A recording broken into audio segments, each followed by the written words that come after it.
Good morning, everybody. I wanted to jump in here and add some sort of my own commentary from my knowledge and experience regarding some of my favorite best friend toys that I have sitting here with me today. Over the last 24 hours, I have had a few conversations, actually 3, about use of a foam roller and how it doesn't feel comfortable sometimes when people are using it. So I wanted to just sort of offer some challenges and a little bit of insight to people about how we observe our body and how we avoid things that we probably really need to pay attention to and lean into, as opposed to avoid them, because when we avoid things,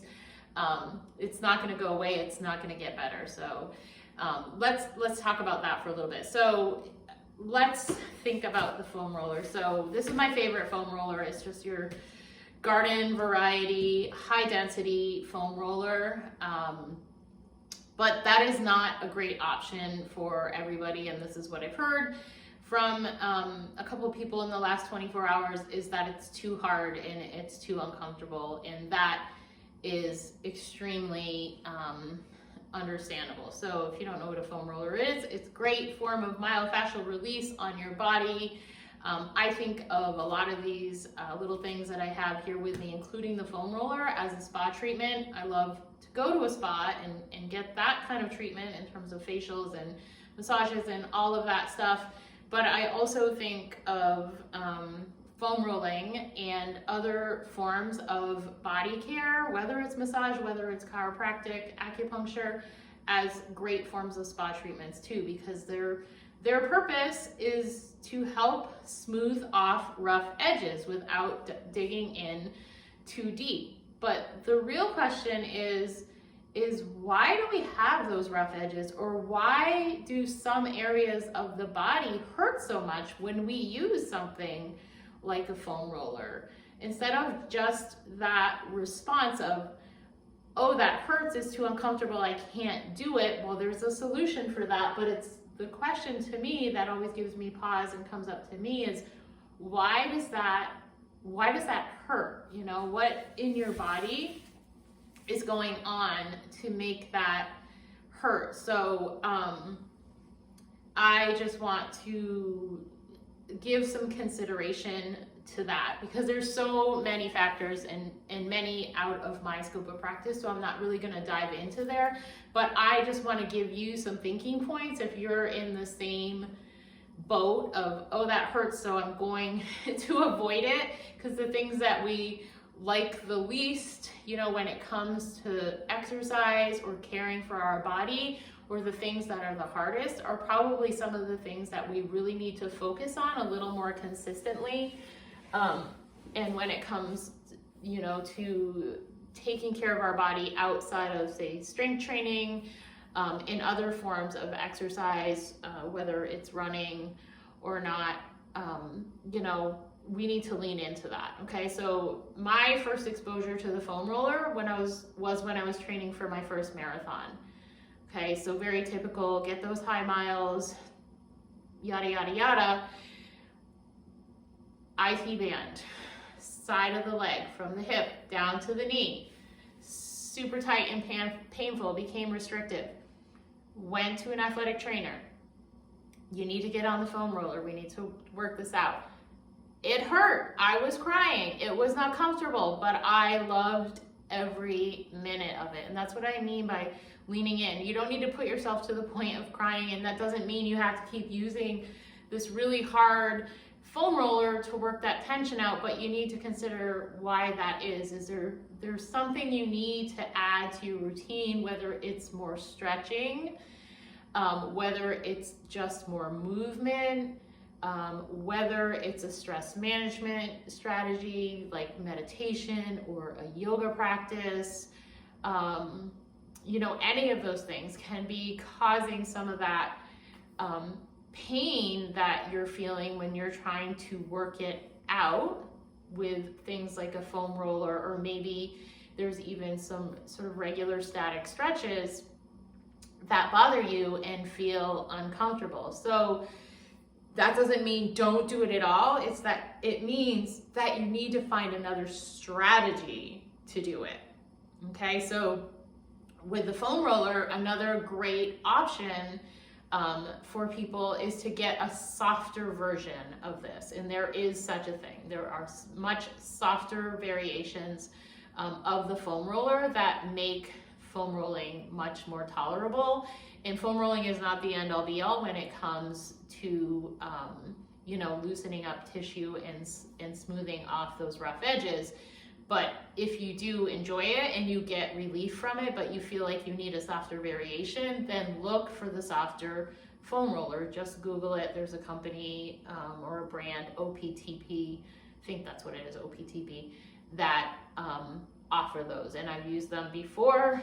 For me, it's too soft, but for others, it's going to be the perfect solution if they enjoy foam rolling and are willing to do it. The other option is a handheld massage device. So this is sort of your garden variety. I think what I consider early on massage stick. You can kind of hear as I move my hands over it, these little rings move around. And that is a great option because you can control the amount of tension that you are putting as you're rolling out that certain area. And no matter what, if you use a regular foam roller or what, some areas are just easier to manipulate with a handheld device. And again, this is sort of your garden variety one. It's pretty smooth, but still gives a great outcome. And then there's other ones that have more sort of ripples and ridges that are going to dig in a little bit deeper. But again, you have that control and you're not placing your full body weight on like you are on the foam roller. So it's not gonna feel as impossible or create that ouch effect as this does. Okay, so again, going back to, well, why does it hurt? So think about your lifestyle. What are you doing in a given day? Are you sitting at your desk for endless amounts of hours, sort of peering over a computer and all of your posture is getting off and misaligned? That can be an issue.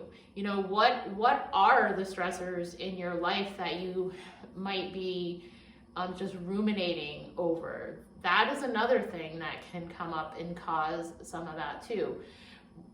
Exercise, how is your exercise routine? Is it balanced, or are you sort of just training like the same area day in and day out and not having a well-rounded, balanced approach to your training, so you don't have that symmetry in your body that we want? We really want our areas of our body to be evenly strengthened and have a really nice balance, but typically we're going to have one area might be stronger than the other, and that's going to impact, it's going to pull differently, it's going to feel differently.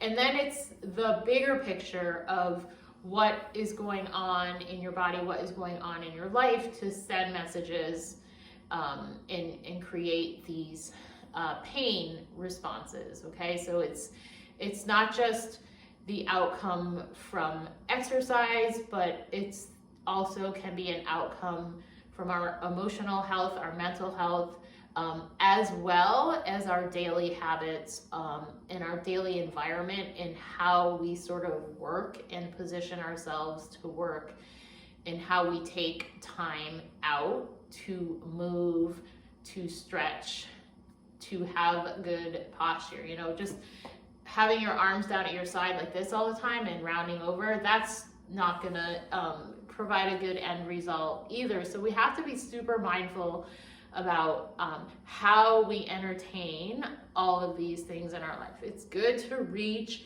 and to be able to stretch overhead. And I don't say this next thing just because I'm about to finish up my 200-hour yoga training, but I believe in yoga. I took my first yoga class in 1999, and have practiced, with relative consistency, since then, and have felt the benefits from it. I don't think that yoga is the end all be all solution, because on the flip side of feeling pain from being tight, you can also feel pain and instability from being hypermobile.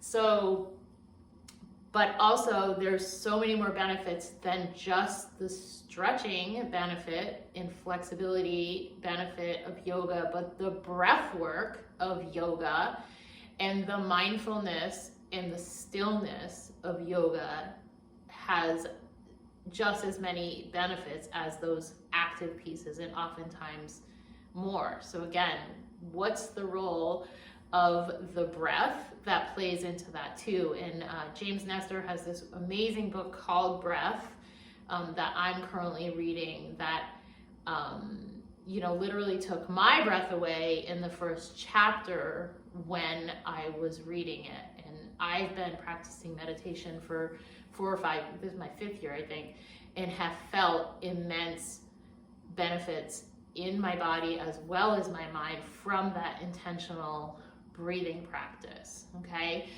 thinking about really bigger picture, another book that I am currently reading via Audible is called The Body Keeps the Score. So if you really want to dig in to kind of understanding your body from sort of head to toe, inside and out, pick up that book on Audible, because that's another one that will really, depending on the person and your interest area, will really be fascinating to you in understanding how the body processes trauma. So trauma from past life, and sort of trauma or just the stresses of daily life, and how the body takes that in and responds and sends messages. And so that one is just another one that if you're willing to take the deep dive, the Audible version is 16 hours of listening, and I knew that was the only way I would actually get through the book, but it is as captivating as the James Nestor book on breath. And then getting down to a little bit of a simpler, easier read is a book that was just given to me or shared with me by a physical therapist, is called Why Do I Hurt? So understanding some of those daily pains, but maybe they have been long-term, in understanding the messages in the body, but also our lifestyle, because again, going back to things like nutrition, hydration, and stress management is going to play a role with how you feel pain in your body and how you can manage it, minimize it, is what we all probably want, so we can live the full life that we, would most likely want to be living. At least if you're me, I don't think anybody wants to live in a state of pain all the time. So why do I hurt? You want to look for that. It's just a small spiral bound book, a very quick read and very insightful. Okay, but it's a process. It's a daily commitment and caring for our body and our mind, and needing to lean in to those areas where there's resistance and where there's pain, and not setting those aside. That's not how we get to the best version of ourselves. We get to the best version of ourselves by moving through it and finding the best strategies to do that, and in taking the time to do it, because some things, we can improve in a very short amount of time.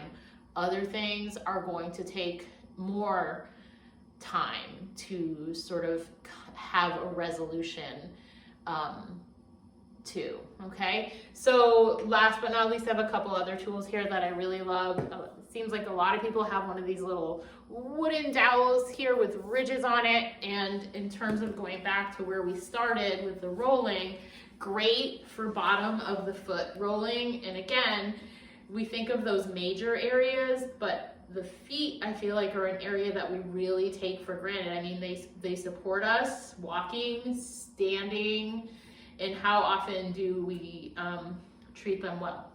That's why I think pedicures are awesome. But this, even rolling on the feet, which is not going to work well with something like the foam roller, but you've got this wooden one, or I've got this little foot roller which has some really nice ridges on it, and I actually love to do this standing up. It feels good. Digging in a little deeper for people who do like to kind of feel that good hurt, I've got this nice firm therapy ball. Sit on it, lean to the side, kind of dig in to those deep glute muscles, that piriformis muscle, and can be used to mobilize so many other areas of the body as well. And this is great if you're traveling because it's easy to throw in your bag and take with you. And then continuously, one of the best investments I've made, and you've probably seen them advertised before, this progressive massage device from Theragun is the best money that I've ever spent, because in terms of efficiency, foam rolling takes time, stretching takes time, you know, all of it takes time, which we should take the time to do it because that's an element of slowing down our pace and caring for our body. But this handheld gem of a device can really do that in an efficient amount of time. You know, it might be 30 seconds, it might be 60 seconds, it might be 2 minutes, it might be 10 minutes to cover the whole body. So if you've ever wondered, like, this is the Theragun, recommended by a physical therapist, tried and true. I got this in 2020 and I'm so glad that I did, because I absolutely love it. And like so many of you out there that are you know, tuning into this, I've dealt with my share of little pain points over the year. They're few and far between, but to be able to trigger point this into a certain area, whether it's my hip, whether it's my neck, even using it on hands and feet is amazing. Great on the calves, great on the upper back. Again, if you're sort of in this rounded position over a computer, like so many people are in a given day, if you have that tightness in your back, it's amazing there and it's easy to maneuver. So I just encourage you that if you are sitting in some form of pain and resistance, whether it's physical or whether it's emotional, don't table it. Get the help, or make the decision to use those resources that you know of that you've been avoiding and work through it. You know, and if you have a certain joint in your body that's bothering you, don't just sit there and avoid using it and think that it's going to get better, because oftentimes it's going to get worse. Do those exercises, you know, that you maybe have been given before by a physical therapist. You know, they don't work unless you work. Go and get the attention paid to your body. You know, some exercises are not glorious to do, but they're the ones that help maintain our body so we can do those exercises that we love to do and that, you know, are fun to do and make us feel like Superman or Superwoman, okay? So do the work, take care of yourself, go through it. In the end, it's going to be fully worth it. And going back to the foam roller, my dear friend, the foam roller, get the soft one. If the high density one feels like too much, okay? Don't avoid, implement.